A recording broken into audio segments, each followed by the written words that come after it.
2023 metų Volvo XC90, B6 komplektacija, 4 varomi ratai, 2 litrai, Powetronikai. O gavęs yra į priekinę dalį, tai važiuoklė yra išmušta, aš jums parodysiu. Ratas pakeistas, pagalvės iššaudžiusios, tiek vairuotojo, tiek kelienų, tiek lubų, abiejų pusių.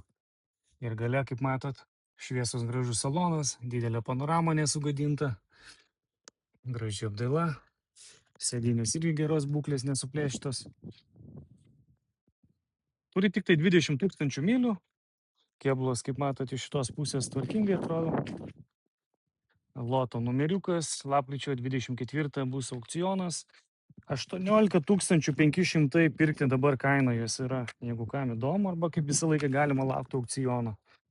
Čia priekis, kaip mato, Langeronas šitos pusės šiek tiek yra kliudytas, bet radiatoriai čia yra sveiki, o išmušta yra važiuoklė, priekinis ratas. Kaip matot, ištrauktas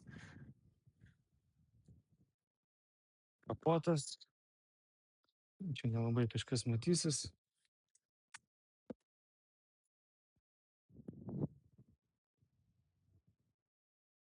Kas liečia kėbulą, tai kaip matot, švarus, gražus.